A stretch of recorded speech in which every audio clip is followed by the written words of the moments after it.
जावेद हाशमी ने तो ये बात बहुत पहले हमें बता दी थी कि जज और जर्नैल मिलेंगे और इस बात तुम्हें अदालत के जरिए निकाला जाएगा और उसके बाद फिर खूब जदोकोब किया जाएगा। और वो सारा कुछ हुआ जैसा कि हाशमी साहब ने बताया था। वो इमरान खान के साथ थे और इसलिए उससे अलग हो गए थे। तो हमारा कोई पर्सनल इंटरेस्ट नहीं था। आप हमारे इत्तेहादी थे और हमने वो कैबिनेट छोड़ी, आप हमें समझाते रह गए और हम अदलिया की आजादी के परचम को और बहाली के परचम को लेकर निकल आए। जब नवाज शरीफ साहब निकल रहे थे तो उनको 2 कॉल्स आई पाकिस्तान के बाहर से और उन्हें कहा गया कि आपकी जान खतरे में है, आप बाहर ना निकले। उन्होंने अपनी जान को भी खतरे में डाला। हम भी जो उनके हम रकाब थे सारे अपनी जानों को, उन दिनों में धमाके बहुत होते थे, खतरे में डाला। कि मकसद क्या था? एक आजाद और गैर जानिबदार अदलिया का क्याम। हम इफ्तिखार चौधरी साहब को नहीं जानते थे, ना कोई वास्ता था, ना बाकियों को जानते थे, लेकिन हम समझते थे कि जनरल मुशर्रफ ने ज्यादती की है, जुल्म किया है और हम बाहर निकल आए। लेकिन आज कई साल गुजरने के बाद जब नजरिया जरूरत के तहत अदालत से फैसला आता है या जब हम देखते हैं कि किसी फैसले में नजरिया जरूरत की बदरू भटक रही है तो यकीन कीजिए कभी कभी शर्मसारी होने लगती है कि यह तहरीक चलाने की क्या जरूरत थी। अदलिया बहाल तो हुई, अदलिया को हम आजाद और गैर जानिबदार नहीं करवा सके, इसको हम एडमिट करते हैं। मैं खुद जेल में गया हूं 2 बार, बहावलपुर जेल और मियां वाली जेल, इसी चक्कर में। मेरे रुफका भी गए। उसका नतीजा क्या निकला? पानामा बेंच, पानामा का केस कि इमरान के सहूलतकारों के कहने पर यह खेल खेला गया। जावेद हाशमी ने तो यह बात बहुत पहले हमें बता दी थी कि जज और जर्नैल मिलेंगे और इस बात तुम्हें अदालत के जरिए निकाला जाएगा और उसके बाद फिर खूब जदोकोब किया जाएगा। और वो सारा कुछ हुआ जैसा कि हाशमी साहब ने बताया था। वो इमरान खान के साथ थे और इसलिए उससे अलग हो गए थे। तो बात यह जनाब कि यह सिलसिला कहीं रुकना चाहिए, सिलसिला नहीं रुक रहा। मैं ये सवाल पूछना चाहता हूं और पूरी कौम सुन रही है इस बात को, मोअज़्ज़िज़ जज साहिबान भी सुन रहे हैं कि अगर इमरान खान के ऊपर नो कॉन्फिडेंस हुआ है तो ये कौन सा गैर कानूनी या गैर आईनी रास्ता इख्तियार किया गया? हमने धरना तो नहीं दिया, हमने इस्लामाबाद का घेराव तो नहीं किया, हम उस साइड पे बैठे थे, उधर से उठा के हमें जेलों में डाल दिया। हम में से किसने जेल नहीं काटी? हम रोए तो नहीं? हम जब जेलों से आते थे तो चीखे नहीं मारते थे? अदालतों में हमारे साथ नाइंसाफी हो रही थी। हम जेलों में बंद थे। चीफ जस्टिस साहिबान जो थे उस दौर के, उन्हें हमारी शक्लें पसंद नहीं थी। उस दौर की एजेंसियों को हम ठीक नहीं लगते थे। उस वक्त की एस्टेब्लिशमेंट ने हमें जेल में डाला हुआ था और ये एक शैतानी इताअत था। इससे कम मैं इसे कुछ नहीं कह सकता। एक शैतानी इताअत था, एक मुसल्लस कायम थी, हमने उसको भुगता। और जब हमें मौका मिला तो जो पाकिस्तान के आईन में लिखा हुआ है उसके मुताबिक हमने नो कॉन्फिडेंस मोशन डाली और वो कोई जुर्म नहीं किया। और जब यहां इस्लामाबाद में इमरान खान आ रहा था तो याद कीजिए वो दिन जब ऑनरेबल सुप्रीम कोर्ट से यह फैसला दिया गया कि इसको आने दो और सारी इस्लामाबाद पुलिस को एक तरफ कर दिया गया। सिक्योरिटी सारी लेयर्स तोड़ दी गई, खत्म कर दी गई। फिर क्या हुआ? उन्होंने यहां आग लगाई, हंगामा किया, यहां पे इमलाक को नुकसान पहुंचाया। इमरान खान को तो किसी ने नहीं बुलाया। उस बेंच ने इमरान खान को क्यों नहीं बुलाकर पूछा कि तुमने ये क्या किया, तुमने यहां पे ये खिलवाड़ कैपिटल के साथ क्यों किया? एक न्यूक्लियर स्टेट का कैपिटल है, तुमने इसे तमाशा क्यों बनाया?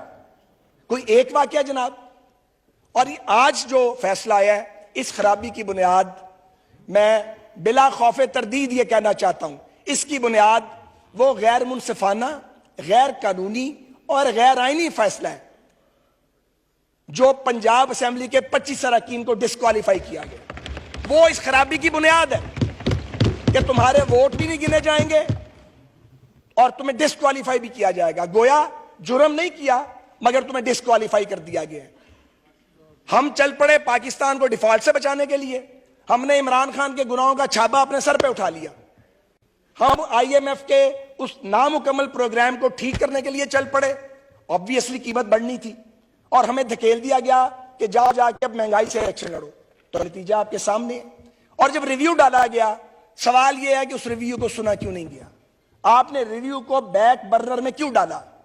यह किस तरह का इंसाफ है? यह आपकी मर्जी का इंसाफ है भाई। जब दिल करे इंसाफ दे देंगे, जब दिल करे तो इंसाफ नहीं देंगे। पाकिस्तान 22 करोड़ गूंगों, बहरों और अंधों का मुल्क तो नहीं है ना जी।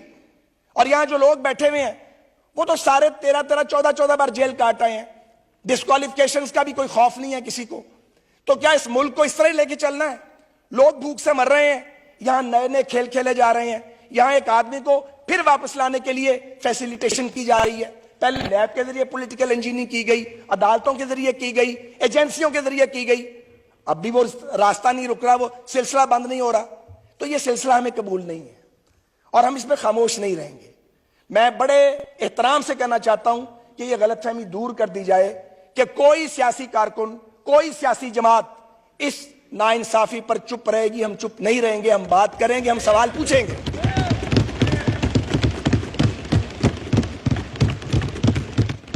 अब गुजारिश ये है, एक अफसोसनाक सूरत सामने आ गई है, तो कोई पाकिस्तानी नहीं चाहता कि जो मशवरा दिया गया प्राइम मिनिस्टर को, बल्कि हुक्म था कि वजीर आजम का मतलब है वजीर आजम और कैबिनेट, उस पर अमल दरामद हो रहा है। उस दिन बिलावल साहब ने भी ये बात की है। तो क्या सुप्रीम कोर्ट का मतलब चीफ जस्टिस साहब और सुप्रीम कोर्ट के सारे मुअज़्ज़िज़ जज नहीं है? वहां कुछ और निजाम है, यहां कोई और, हमारे लिए हुक्म और है, अपने लिए मामला डिफरेंट है। ये नहीं चल सकता इस तरह, ये डबल स्टैंडर्ड्स नहीं चल सकते जनाब। एक ही मायार कायम किया जाएगा।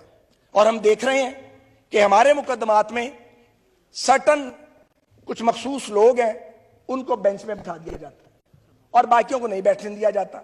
मकबूल बाकिर साहब मुझे नहीं जानते, मैं उन्हें नहीं जानता, उनके पास मेरा मुकदमा लग गया, मैं जेल में था, मेरी खुशकिस्मती लग गया, जमानत हो गई 1.5 साल बाद। उसके बाद पाबंदी लगा दी गई, कोई नैब का केस मकबूल बाकिर साहब के पास और मियां खेल साहब के पास नहीं जाएगा, क्योंकि वो आजाद जज थे। ये हम सब के साथ ये कुछ किया, किसी को शर्म आई है कि कोई कभी एम्बैरस हुआ है? अब जब आप प्राइवेट मजलिसों में मिलते हैं तो आप कहते हैं मैं माफी चाहते हैं, गलती हो गई थी। तो मैंने उनको कहा, साहब को मैंने कहा ये प्राइवेट माफी वाली बात नहीं है, आपने मुल्क के साथ खिलवाड़ किया है।